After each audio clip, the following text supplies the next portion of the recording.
All right, everyone. Welcome, and thanks for joining me today. My name is Robert Rodriguez Jr., and I am a professional landscape photographer, printmaker, and also a teacher. And I'm really honored to be here today on behalf of Canson Infinity. I've been an ambassador since 2011, and today I'll be sharing a presentation with you, which is titled Beyond the Image: How Paper Transforms Your Prints. Now, I'm really here for one main reason, and that's because I love printing. I love the just the physicality of a print. I love how it really does transform your images into something that is beyond what we have on our computer screens or on our iPads or what have you on our digital displays. There is really another dimension to transferring your images onto paper. And I love the way that you can choose a really beautiful paper and combine that with your image to produce something that is, again, distinct and separate from what you see on your monitor. It really takes on a life of its own. At least that's how I try to think about printing, which is why paper selection and using papers that are going to really provide you with a way to take your images to the next level is so special and so unique. And really, a company like Canson really takes a lot of pride in giving us papers that allow us to do this. And that's what I'm going to be talking about today, really going deep into the various papers that Canson has, why they have different names depending on where they're made and how they're made. And then hopefully through showing you some of my prints, I can give you a sense of how you can go about using these ideas in your own work. So I'm going to share my approach to selecting papers, at least how I go about doing it. This is based on my own experience of printing and exhibiting my work for a really long time, over 15 years, and many, many different venues, as well as making prints for lots of other people. And as I said, I'll be showing you actual prints in my viewing station. I've tried to set that up as accurately as I possibly can so that you really get a feel and a sense for the prints. But of course, it's still coming over digitally, and so there's nothing like actually seeing the print in your hand. But I do recommend that when we switch over to the viewing station that you make your Zoom window full screen so that you can get the best resolution from at least what I'm sending over to you. As I always say, there are many other approaches out there to printing and selecting papers. For me, this is the one that prioritizes creativity, personal expression, and leveraging the amazing variety of excellent papers that Canson produces today. At the end of the day, for me, it's about creating meaningful images, starts there, and then transferring that into creating a meaningful print, something that I really feel expresses my idea for the image. Of course, this presupposes that you start with a good story, if you will. That is all about becoming a better photographer, composition, storytelling, etc. But along that path, creating prints is, in a sense, a way that allows you to become a better photographer. Because when you make prints, you will see things, you will appreciate things in the print that you may not experience on screen. And that has a way of sort of giving you feedback and allowing you to really see what's working, what's not. So it all really works together in a very holistic way, if you will. So for me, what's most important today is that you take the ideas and the concepts that I'm going to share and you adapt them for your own creative goals, for your own creative vision. This is not a prescription about exactly what to do. I want you to use this so that you can use the ideas in a way that makes sense to you, that works for what you're trying to do. Please share your questions in the chat. You can actually share them in the chat, or there's another Q&A section. You can share them in there. I'll see them both, but share them there. And as I go through the presentation, if I'll answer them as I go along, unless I feel that it may throw me off the whatever I'm talking about, and I don't want to get sidetracked. And then there'll definitely be a Q&A section at the end of the session where you can ask questions. It looks like we have a good crowd today. I see over 75 people here, so that really is great. Many names, so I'm not going to go through all the names, but it's great to see large number of you showing up, and hopefully I can make it worth your time. Okay, so I'm going to talk a little bit about the papers, how they're made, etc., and then we'll switch over to the viewing station, and then I'll share some prints with you, my own prints, and talk you through the paper selection process and what the papers do in terms of their qualities and their personality, if you will.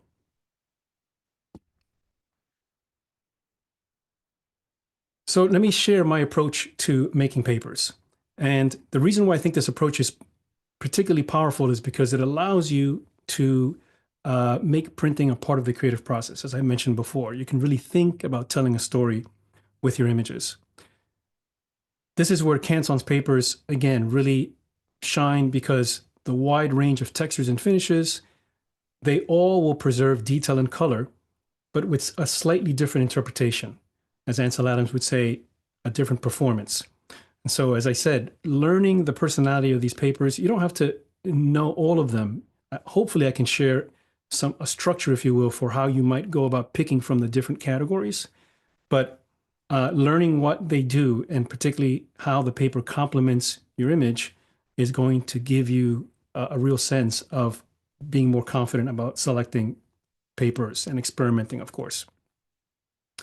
Now, I call this approach the image-centric approach, and that means that I start with the image and the story that I want to share with the image, and then I try to pick from a category of papers that I think will best complement what I'm trying to bring across in the image. Now, this is not the only approach, right? The approach that I actually started with when I began my photographic journey was the paper-centric approach. It seemed more straightforward, right? You pick a paper or you look at a couple of different papers. Gee, I want to make prints. Here are a few papers that I can choose from. Which one do I like best? Which one do I think will give me the best quality?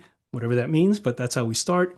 And then you essentially print all of your images on that same paper. And that's where I started. There's nothing wrong with that. I learned about printing. I learned about all the technical aspects of printing.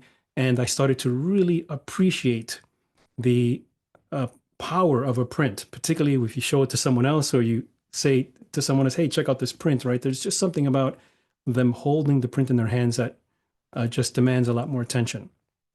That's how I started out. But then I started to become curious about other papers. Well, gee, there's some other papers that I just sort of left out because I just thought, let me start with this one. And I got curious about what the other papers would do and how they would change the way the image looked and felt.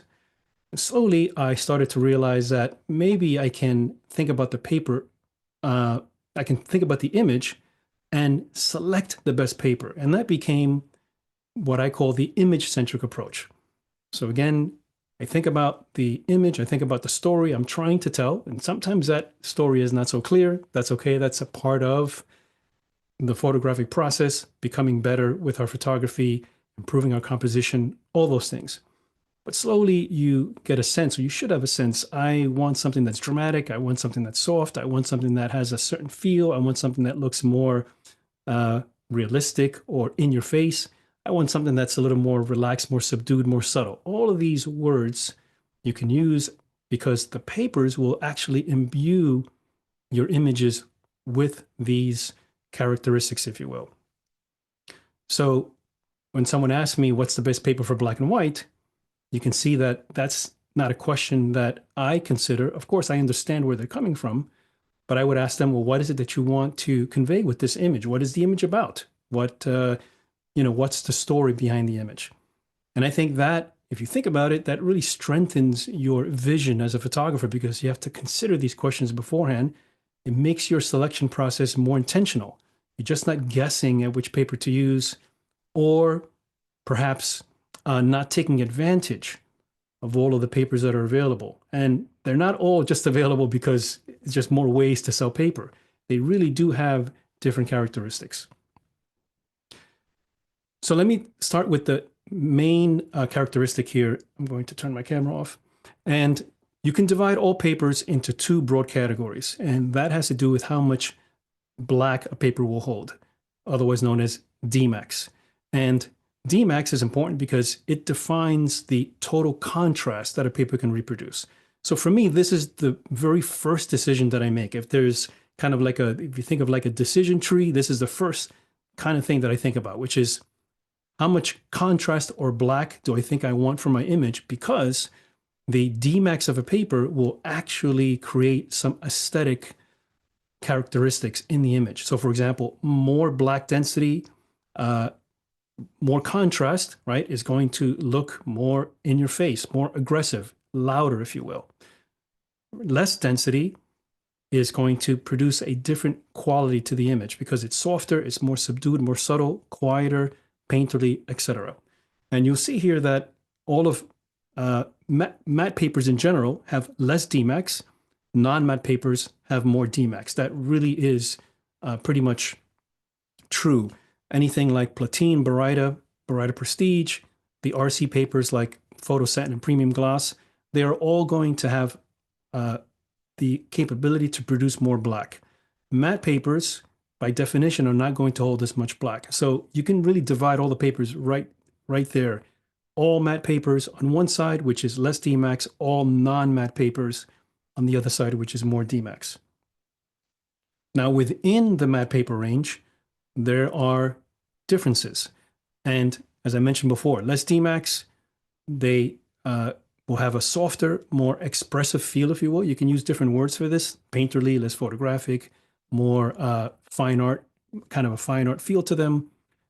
They also will give you much more variety in terms of the textures that the paper can hold. So a non-matte paper like Baryta or Platine, you're not going to get different textures with those kinds of papers. It's just really, pretty much smooth. Whereas matte papers, you can go from very smooth all the way to very textured, what you might think of as a watercolor type paper. So paper like Arches Aquarelle on the left is probably Canson's most textured paper, and something like Arches 88 on the right, or even Rag Photographique, is going to be the smoothest paper. And matte papers, just in general, can add this wonderful dimension to a print. The texture in and of itself can also add to the content of your image, because the texture can combine with the texture that you have in an image if you have texture, and that can blend together to create and produce added depth in your image. All right, so that is really something that you can think about. If you have an image that has lots of texture and you don't think that you want a lot of contrast or a lot of density, then you might think about using a textured paper to really produce something that's more dimensional. Again, I will show you examples of that. Now, I want to talk a little bit about paper making, because this allows me to discuss the differences in the papers. And I won't get too technical here, but I think it's worth knowing. Every paper that's made starts with a blend of cotton fibers, or at least Canson's fine art papers are 100% cotton made. The matte papers, they start with a blend of cotton fibers and water and some chemicals and so forth, this soup that eventually will become paper. And this paper is fed into different types of machines in order so that we can produce sheets of the paper.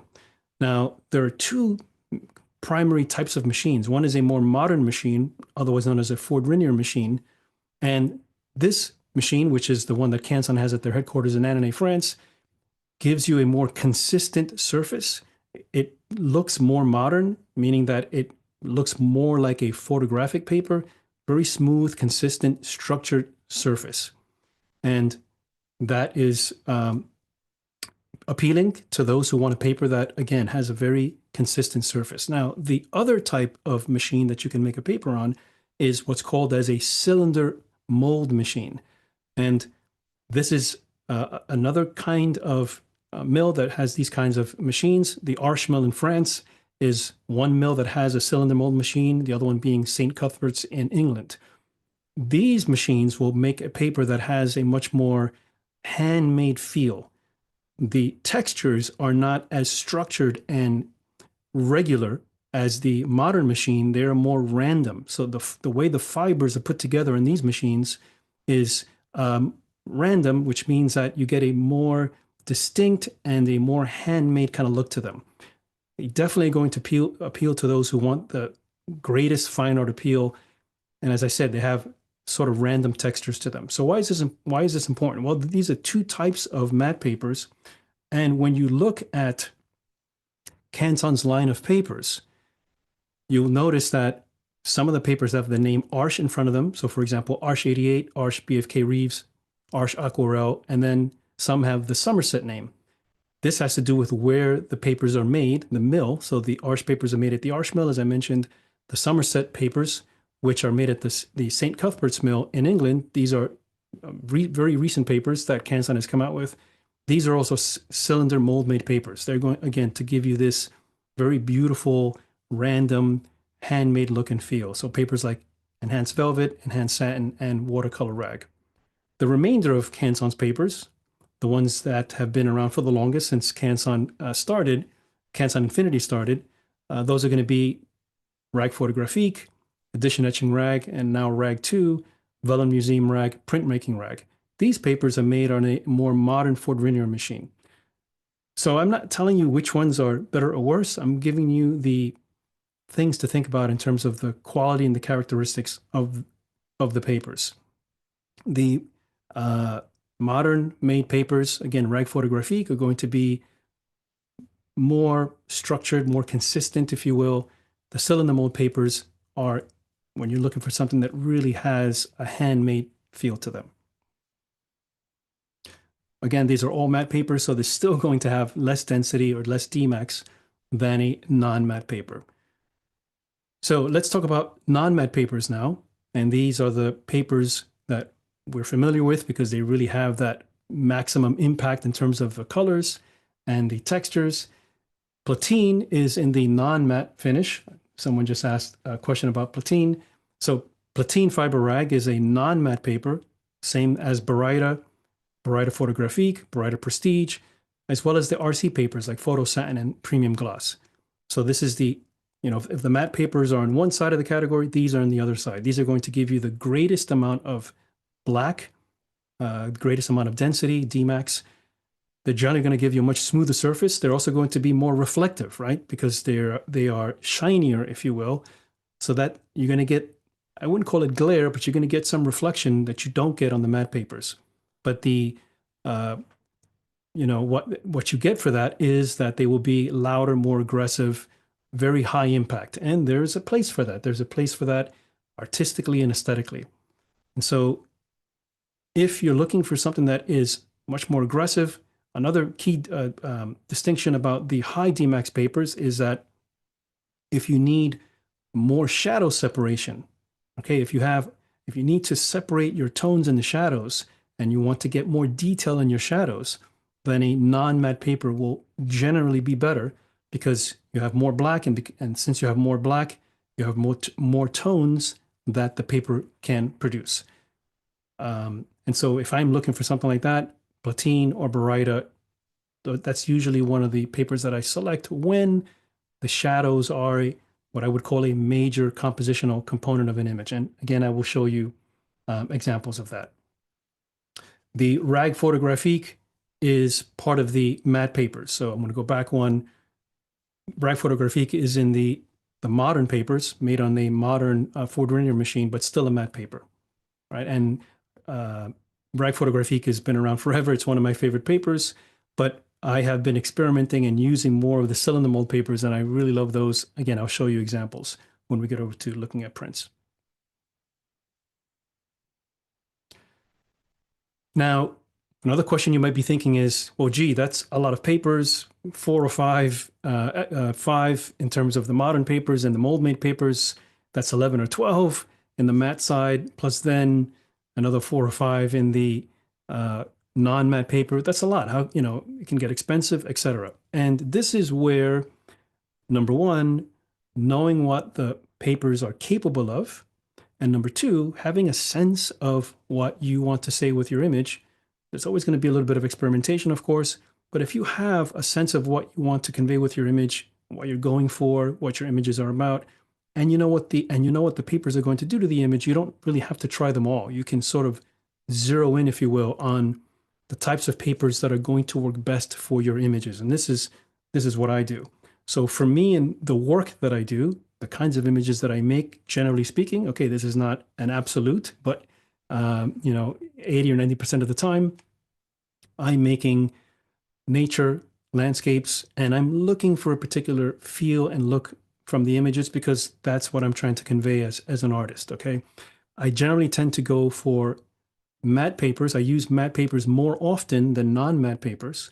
And when it comes to matte papers, I tend to go for either smooth or a little bit of texture to complement some texture in the image. Very rarely do I have an image where I want to incorporate a lot of texture for that image. And that just has to do with the kinds of photographs that I'm making now. Perhaps in the future that'll change and I'll find more appeal with using a paper that has more texture. So for me, I pretty much will I'm very happy with using Arch88 and BFK Reeves for most of my images. I mentioned before that I have used the Rag Photographique a lot. Arch88 is very similar to Rag Photographique, but it's cylinder mold made, and so it's got a little more of a random texture to it, which I really love, but it's still very smooth. I just find that any print that I would make on Rag, on Photographique, on Rag Photographique, I like it as much, if not better, on the Arch88. So that's what I've been using now primarily when I want no texture. When I want some texture, I use the BFK Reeves, which is just a wonderful textured paper that is subtle but still adds depth and dimension to an image. When I need more shadows, when I need more blacks, when I need more shadow separation, when I need more drama, when I need more oomph in an image because it's more aggressive, then I will typically use something like Platine Fiber Rag, which, even though it's a cotton backed paper, it has this beautiful surface that is like a satin finish, holds beautiful blacks, has a very subtle grain to the text. It's not really grain, but it has a little bit of a surface. I call it grain. It's just not as perfectly smooth as the Baryta is.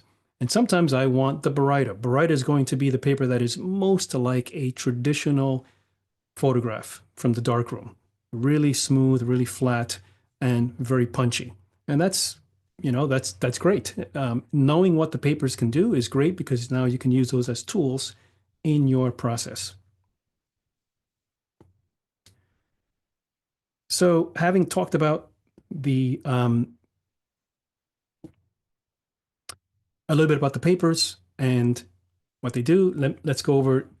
Let me take you over to my viewing station, and I'll actually walk you through some prints and show you how I went about thinking about them.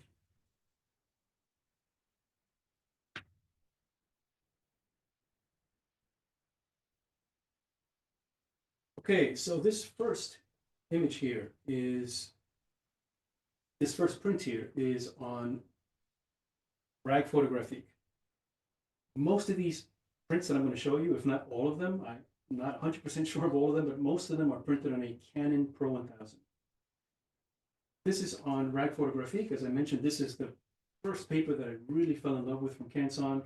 It's really super smooth, no surface texture at all, but it's still a matte paper. And I love this paper for this image because you have lots of rich blacks. You notice that it's a black and white image, but that's okay. Not every black and white image has to be in your face, loud, aggressive. I wanted for this image something that was a bit softer, a bit more subdued, but still holds nice detail in the shadows, nice blacks in the shadows, nice and rich. You don't get a lot of shadow separation in there, but that's okay. I don't care. That's not really what the focus of the image is about. The image is about leading the eye up through to the light. That brings me to the second point about matte papers is that if I printed this on a non-matte paper, something like Baryta or Platine, this would become very bright, very strong. It would come forward. And I want to soften the highlights. I want to soften this light because I'm actually clipping the highlights there on purpose to create kind of a ambiance to the image. Matte paper allows me to really soften that back and produce an image that just feels very serene and very quiet. And that's what I was looking for. I have plenty of information here with the rocks, plenty of detail, plenty of blacks that hold, that create a base for the image, but yet the highlights don't really, and the blacks don't really call attention to themselves. You can move through the image. And so that's what I love about matte papers. But you can see that I still maintain lots of detail. I don't lose any detail in the image. And of course, these highlights nice.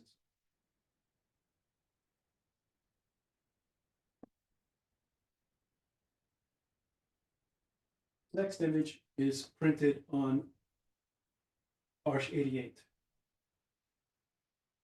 And you're saying you can barely hear me, so let me check my microphone here. It should be coming through. So everybody here, can everybody hear me okay? Please let me know. Should be able to hear me.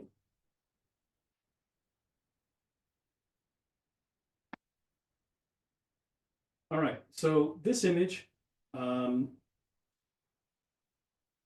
is printed on Arch 88. And this is a similar paper to Rag Photographique. However, this is the cylinder mold made paper, and you can see, kind of hard to see, but it's still very, very, very smooth, but it does have more of a subtle texture on the surface. It just doesn't feel as smooth as a Rag Photographique does. And even so, even with a matte paper, still printed a black and white image here, because as you can see, I'm not interested in the details in the shadows. I'm interested in just creating, again, a very feel for the image, a feel that just creates a sort of quiet subtleness to the image, but at the same time still allows me to produce this sense of darks and then lights, darks, lights, and also using a long exposure, create a lot of movement in the sky. And the matte paper for me just maintains that sort of very dreamy feel to the image, particularly because I use the long exposure to blur the water. Again, if I printed this on a non-matte paper, it would, I think, gain too much contrast. It would become a little bit too loud, and that would, I think, not be the kind of story that I'm trying to tell with this. So again, Arch 88, very smooth and very little texture, which complements these really soft areas here. I don't want any texture in the sky or texture in the water to interfere with the image itself.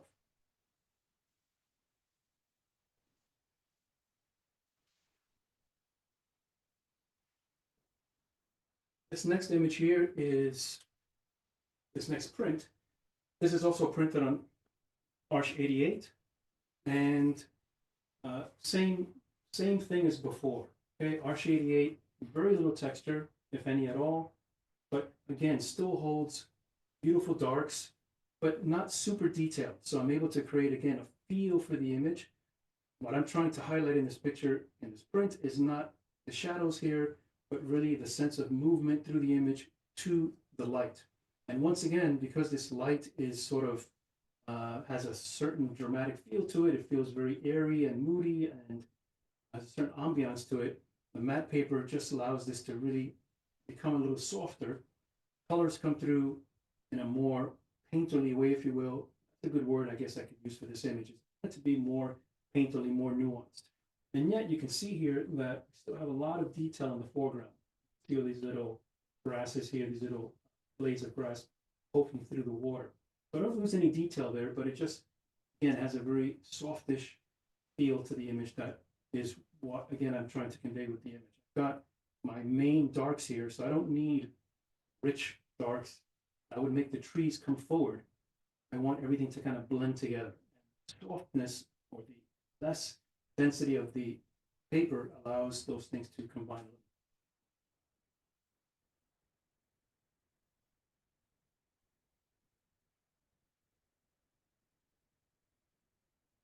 Let me just raise my mic, because some of you are saying that you can't hear it too well. So I'll raise it up a little higher. All right.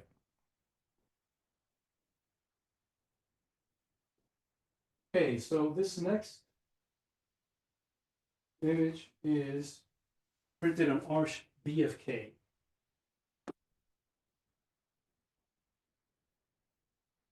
Now, BFK is similar to Arch 88, but this has a texture to it. You can see the texture right here.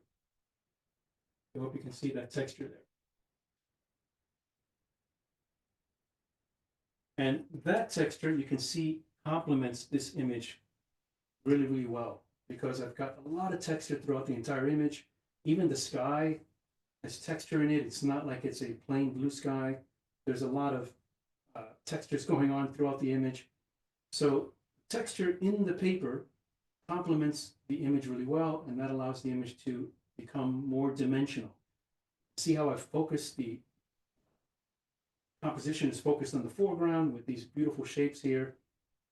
I like the texture to really make that more dimensional. And again, I went with a matte paper because I just wanted to produce a softer feel to the image. The light is kind of soft. The light is not strong or dramatic. I got very soft shadows, sort of overcast light with these beautiful blue colors in the background. Again, the matte paper just allows those things to blend, those elements of the picture, the composition to blend together a little more easily versus a non-matte paper, which would have, again, made it very loud and aggressive and perhaps made the foreground more important than the background, which is not what I wanted. Now, there's a question here. Yes, I am using a Pro 1000, and I use the same printer for everything. So it doesn't matter whether it's black and white or color, and the same inks, Canon inks.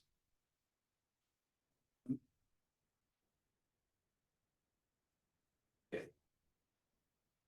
So another image here.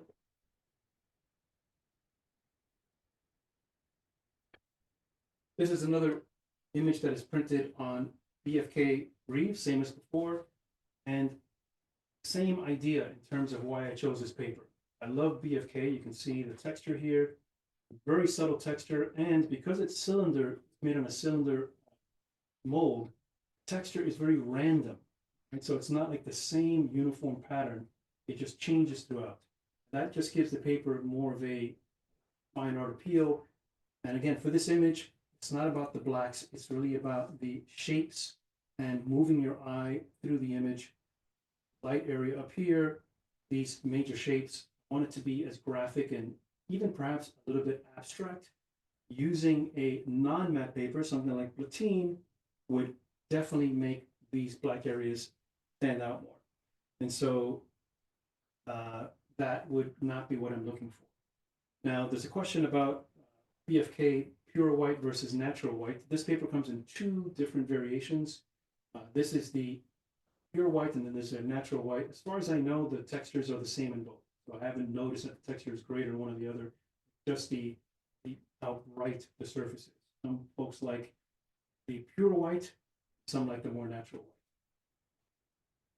But notice the effect that I'm able to generate here. It just makes the image more abstract, if you will, less aggressive. And again, the nature of the image is a very quiet scene with just fog moving out and allowing this light to come down and highlight a bit of this here in the back.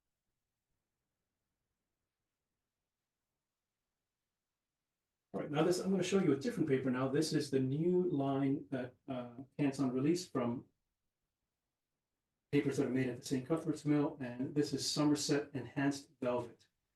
And this paper is similar to BFK, but the texture is even a little more obvious, right? You can see a little more texture here than the BFK, so it's got slightly more texture, but notice that even with that texture, you can see the grasses here really beautifully. These grasses that are poking in through the water. They look really great. I don't lose any of the details there. You can see the rock here maintains all its detail. And what I love about this image, that looks like a little dot that landed on the print afterwards. So that's not part of the image. I have to make another print of this. But what I love about this paper is, again, it just gives you a very subtle texture to the surface of the image. You can see it even up here in the sky.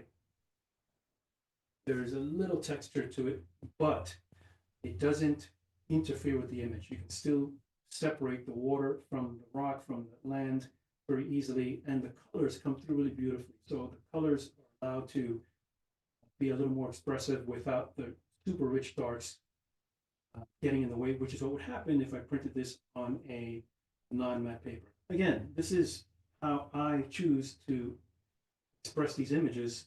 The point is that You can choose these characteristics for yourself in terms of what you're trying to achieve. Okay, a few more on the matte side, and then we'll switch over. This is another Somerset paper, Somerset Enhanced Watercolor. Now, I mentioned to you guys before that I very rarely use watercolor paper or the papers like aquarelle. This is called watercolor because the texture tends to be too strong. If you look at the images that I've shown you so far, the texture would be too strong and would get in the way of the image, I think.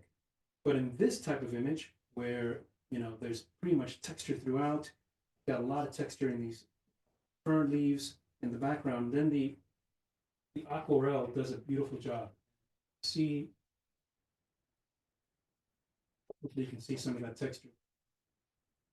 Most textured paper, and that really works beautifully with this kind of image. It just gives it more depth and dimension. It makes it almost three-dimensional.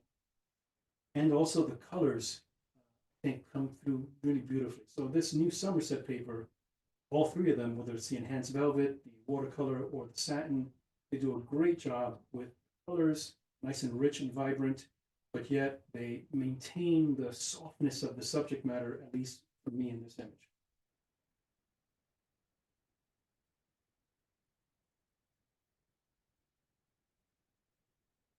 Show you one more. This is harsh aquarelle. And once again, a very strong texture.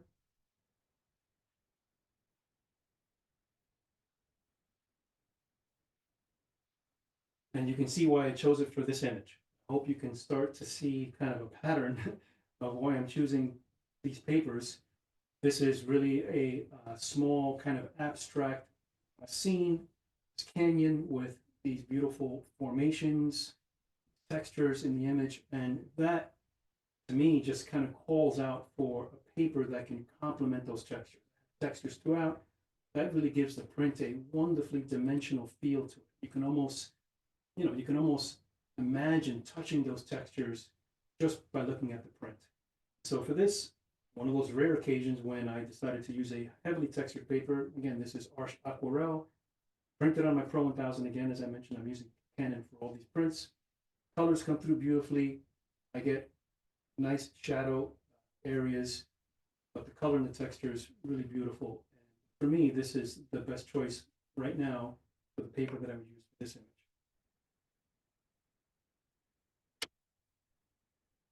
Okay, so that's kind of a rundown of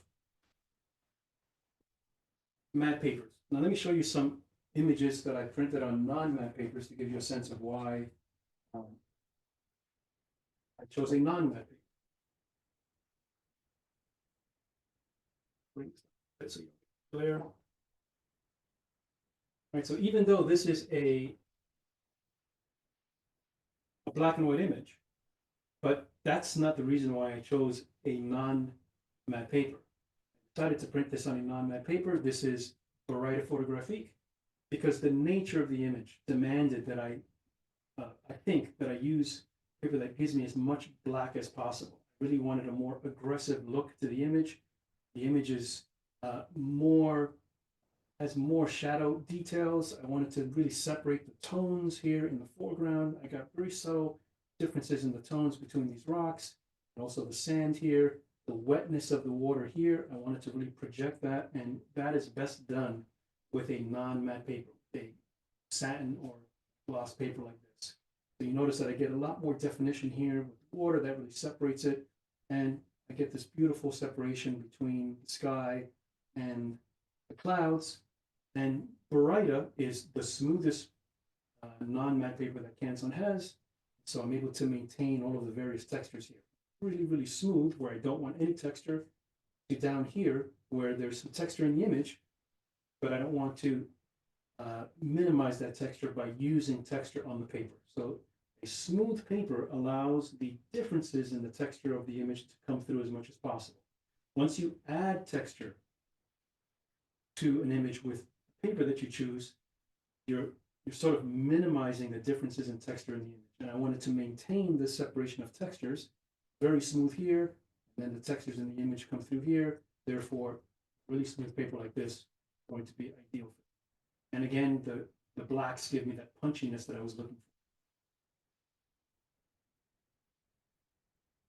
Here's a portrait. And again, I wanted something that was very photographic, very sort of in your face, right? This is my son wearing a Halloween costume many years ago. And it just gives you a more richer feel to the image because the blacks come through, it looks more photographic. And I wasn't looking for something that was paint or anything like that. I wanted something that was just very in your face because that's how the image felt. That's how he was acting when I made this image. And so once again, Baryta here does a beautiful job. You can see how smooth it is and it gives me beautiful blacks, high Dmax. Just it makes the image pop. For this image, that's what I wanted. Okay. I mean, in general, I want all my images to pop. I like them to pop in different ways to resonate with the viewer in different ways. In this one, I wanted really something that was very photographic and very loud, if you will.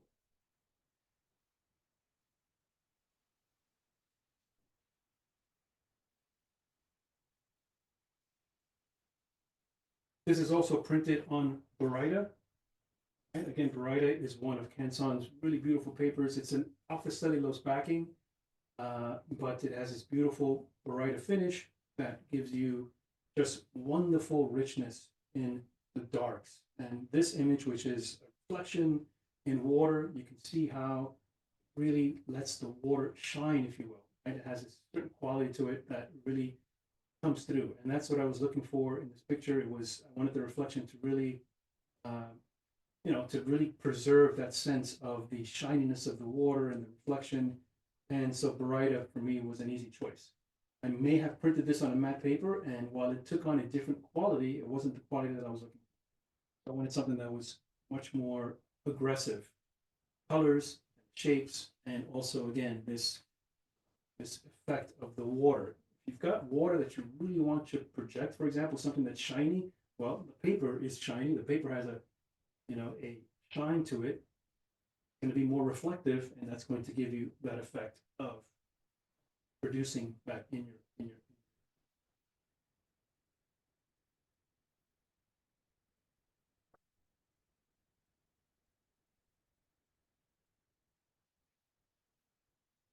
This is also printed on Baryta Photographique. Again, one of my two favorite papers, this and the Platine, which is coming up soon. Don't worry, I have Platine, but again, Baryta for this. Notice how smooth this is here. All right, similar to another black and white image that I showed you where I used the long exposure. Difference is that here, I wanted this to be very more aggressive and more in your faces, louder. I wanted to really project these shadows and these black areas in the foreground, these shapes, to provide a nice grounding so that your eye can kind of move through. And I also wanted to really gain as much depth and presence from the clouds here. So using a high Dmax paper will give me darkness here in the clouds. Yes, you can argue or imagine that I can add more black and print it on a matte paper, but the difference is that the matte paper has just a lower dynamic range. A paper like Baryta has a higher dynamic range.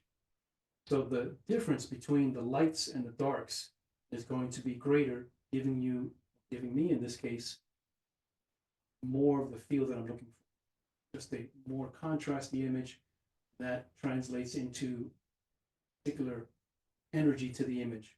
That's a good word to use, I suppose. An energy to the image that I would not have if I printed on a plain matte paper.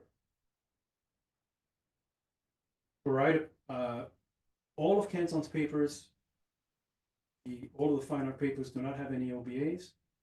Baryta Photographique has a barium sulfate, and so the barium sulfate has an OBA in it, and barium as part of the coating. So take that coating away, then you don't have Baryta anymore. But even so, the longevity of Baryta is still almost as close to the other papers. So you don't have to really worry about the longevity with Baryta. If Platine is 175 years in storage in a box, then maybe Baryta is 125 or 100. So they're still all in the same general range of being archival museum grade papers. Okay, now we come to platine.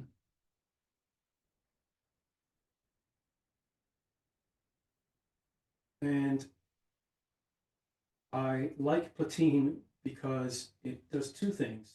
Number one, it does give you that higher Dmax, that higher contrast, really preserve all of the shadow detail in here. If I printed this on a matte paper, I would lose all of the separation in here. I would just have kind of a big black dark shape, which would sort of be a distraction in the image. But because I'm using platine, it preserves more of those darks. I get more black, and then I get more separation, making this much more subtle and much more interesting. And then the other thing I love about platine is that it does have a very subtle, I don't want to call it texture because that would probably be not accurate, but it definitely has some surface detail. Call it like a little tiny bit of grain or just a little bit of an irregularity. And again, that just adds the slightest amount of dimension to the print, but you look at the sky, nothing that gets in the way that sort of becomes a distraction, still incredibly smooth. Platine also has a cotton backing. So that also adds to its feel because it's a 100% cotton back paper, so it feels different in your hands versus Baryta.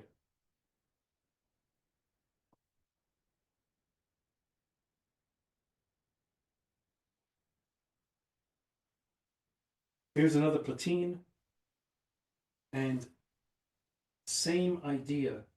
You notice that I have other images that are similar to this one, but this has a different feel to it. Number one, I wanted to really project the feel of the rocks all being wet. I'm not leading the eye up to the sky like I was before. Just have some clouds here that are kind of mimicking or repeating the pattern of rocks in the foreground, but really I want to keep the eye down here. And so down here, I've got lots of textured rocks, I want the rocks to feel dimensional, to feel heavy. I want the water that is kind of going inside of here through a long exposure to feel like it's splashing around. And of course, to feel like it's wet. In order to do that, you need more Dmax because the Dmax gives you richer darks and you get this shinier surface that allows that sort of illusion of the paper being wet, if you will. And so for this image, that's why I chose platine, because I think it comes closer to my vision for the image. I want it to be very sort of, very visceral, if you know, being on the ocean, waves splashing in and making you wet. That's kind of what I wanted to really project instead of something that was more painterly or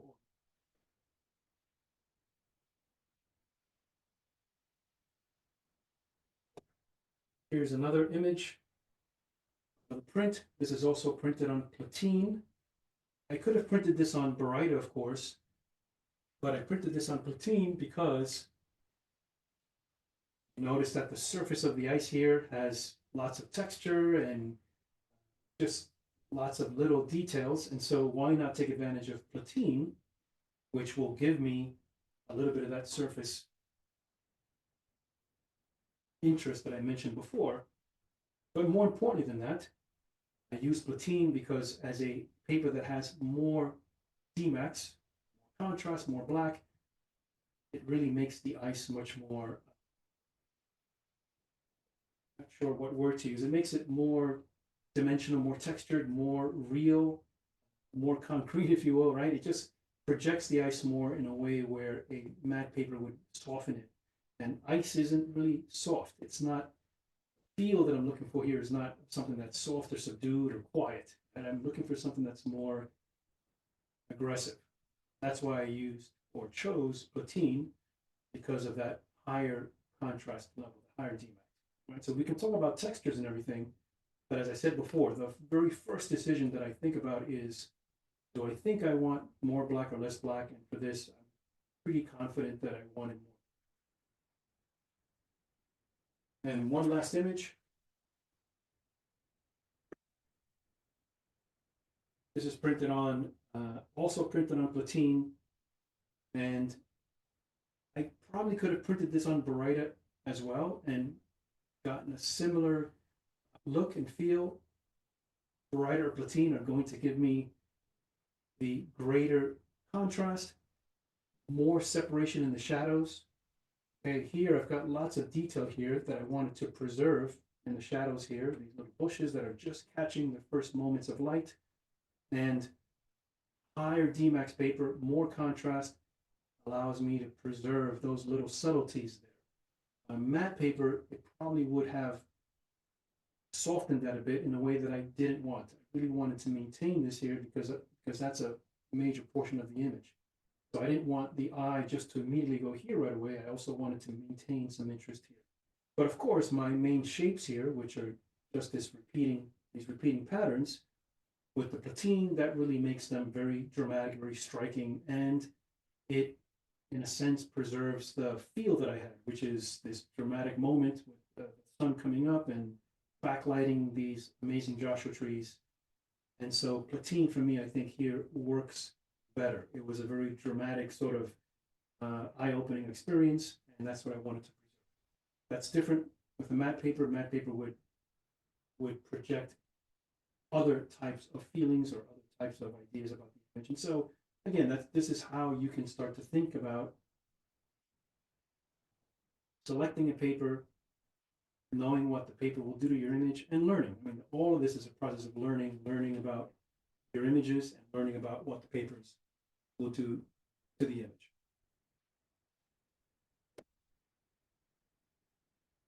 Okay, so I'm going to come back.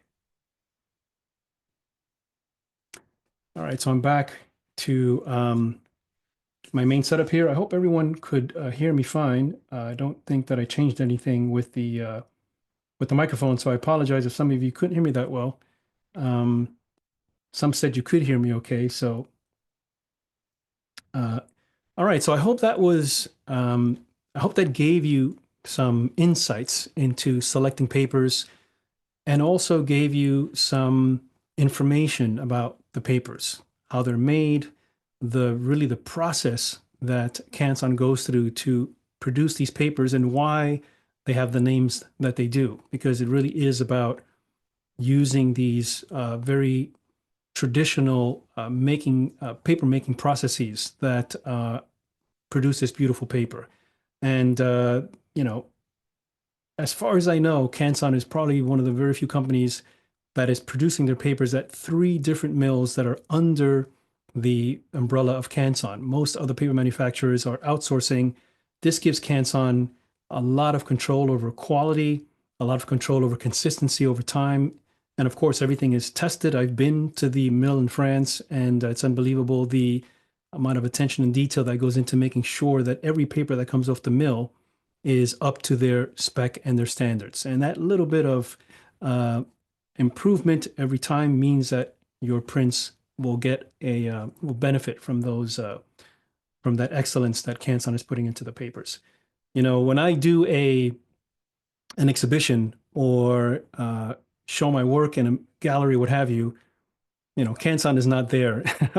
I'm there on my own as an independent artist, and I certainly want the best possible paper on the wall, sharing my print with others. And so for me right now, this is, and has been since I became an ambassador, it really has been the best papers that I've been able to find. But of course, don't take my word for it. You can certainly try these papers. Canson sells and provides discovery packs. So you can get a discovery pack for the Arch papers. You can get a discovery pack for the Somerset papers, and also you can get one that combines a bunch of the different papers like platine or Baryta or addition etching, etc. That's the best way to learn. Pick up a discovery pack, try these papers. It's probably ideal not to use too many images. Keep it to just a couple of images. Maybe select 2 or 3 images that have different qualities to them, where you might imagine one image being very photographic, very loud, very aggressive, needs a lot of black. pick another image that maybe you want something that's a bit softer, more expressive, and then experiment and try on the different papers.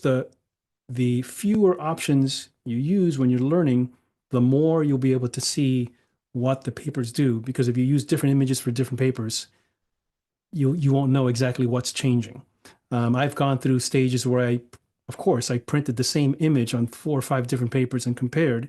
And that's how I started to refine these ideas so that I could select the best paper. And it's not science, and it certainly isn't an exact process. So there are a few prints that I showed you that I could have probably used 1 or 2 other papers. As long as I'm getting the overall feel right, then a little bit of texture or less texture isn't going to make a tremendous difference in terms of my satisfaction with the print. But certainly, I almost always, when I make a print and it's on a matte paper, I can tell right away, no, I think it needs more contrast, or vice versa. If I try on a non-matte paper, I can almost instantly tell it just doesn't feel right. I should have gone with a matte paper, or I need to use a matte paper. Does anyone have any other questions? Yes, it's definitely being recorded. So a question by Robert Atkins, how should one think about the change created by framing under glass? Yeah, so when you put glass over your print, it's definitely going to cut down on the perception that the viewer has of your image. But nonetheless, it just minimizes or cuts down the qualities of the paper. It doesn't eliminate them completely. So by that I mean that if you have a print on Baryta and you have a print on BFK Reeves, and you put glass over both of them are going to lose a little bit of what makes them special because of the glass, but you're still going to be able to see the difference between one being high Dmax and one being low Dmax. So I would say that the glass is just another barrier, but whatever the quality the print has is still going to come through. If you use a heavily textured paper, you're still going to be able to see the texture through the glass. Maybe not as, viscerally as you would if you held it in your hand, but it's still going to be there. So I think of the glass as just an unfortunate side effect of having to protect our prints from either dust or UV rays or what have you. Great question. I live in France. Is it possible to visit the plant? I do not know, but I'm sure if you email them, they would let you know. I think they give tours, if I'm not mistaken, so you might be able to get a tour. Is there any specific reason why you didn't show, this is from Stefano, why you didn't show any print on Baryta Prestige 2? I think it has a beautiful texture and a very broad color gamut, in addition to the nicer feel than the regular Baryta since it is cotton alpha cellulose mix. I totally agree, Stefano, on that. The simple reason is because I didn't want to stay here too long. I had many prints to choose from. I've got a few that I printed on that, and I really wanted to give you concepts. But yes, you're absolutely right that the Baryta Prestige is a really nice paper with a wider gamut. One thing about the Prestige is that it is the shiniest of the papers, and so that may be something that some folks don't want if they want to keep their images or their prints more away from gaining a lot of that glare that Baryta provides an image, will produce. But yes, the Prestige is a really nice, a great paper. Perhaps on the next webinar, I'll show you some prints of that, and we'll keep mixing it up. But thank you for that.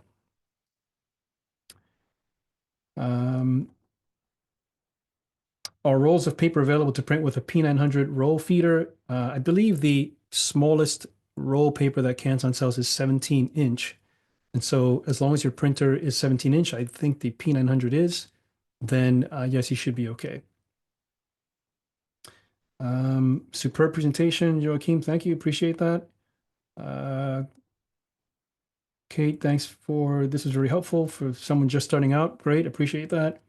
Lawrence, what is the difference between edition etching rag, and edition etching rag 2?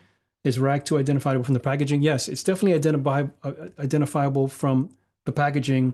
And the edition etching rag 2, you could just think of it as another evolution of rag. I believe it's a tiny bit brighter than the original rag, but otherwise they're very similar. Again, it's just another step in making the papers better than they were before. Edition Rag is one of Canson Infinity's original papers. And so they're constantly trying to just improve them every little bit that they can. So if you like Edition Rag, then you certainly will like Edition Rag 2. And yes, they are clearly labeled, of course. JC, nice presentation. Thank you. Lou, what is your recommended viewing light for your prints? Yes, I saw that question come up before. I apologize, I didn't answer that. I have a viewing station by a company called GTI, and it is about 26 inches square, so I can get a print that's 13 by 19. Most of the prints that I showed you today were 13 by 19 size, so it fit in there pretty nicely. That's one option, or you can just get a light for your desk, not as expensive as a viewing station. The most important thing is that you get a light that is what's called full spectrum, which means that the light source puts out all of the wavelengths of light equally so that you see the true colors in your print. If it's warm or cool, or it's not perfectly full spectrum, then it's going to shift the colors in your image. So make sure that the light is full spectrum. I can't give you an exact model or brand, but I'm sure you can find it online. Any comments on protecting with finishing spray like Premier Art? Yes, I've done that in the past. You can protect your prints with a spray. That's good if you want to show them or share them without putting glass on them. I love doing that. The problem with spraying your prints is, number one, it's messy. You need a dedicated space for that. Otherwise, it's going to go everywhere. It's messy. It's not good for your lungs. And it does change the quality of the print ever so slightly. So unless somebody really demands that I spray the print, I would just leave it without that. And depending on what you're doing with it, make sure it's not in sunlight. Make sure it's not exposed to ozone, like close to your refrigerator. And then accept the fact that it's not going to last as long as a print that is protected, but you may be willing to make that compromise to have this beautiful print on the wall without anything on it coming between you and the viewer and the print itself, like glass. Claude, thanks, Robert. Informative. Thank you. Rob Cruto, thank you. Mario, thank you very much. Stefano, thank you. Russell, thank you. Chris, thanks. Andrew, does it matter what spray brand? Premier Art, the one that I believe, if you asked that before, Premier Art is usually the best one. Or if you can't find Premier Art, well, there's another company, paper company, that also makes a spray. That paper company starts with the letter H. You can go and check them out. They also make a spray. Gutierrez, thank you. Jane, thanks.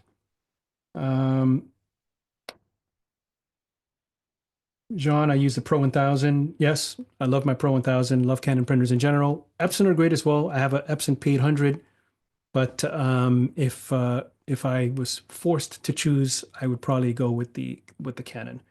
John, great presentation. All right, thanks everyone. I hope I answered everyone's question. If I didn't, you can send me an email.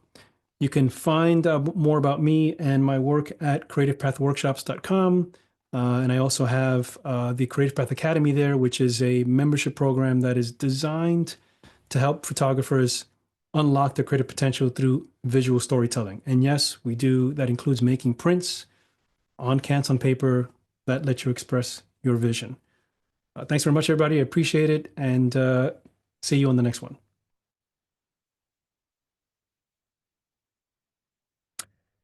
And there we go.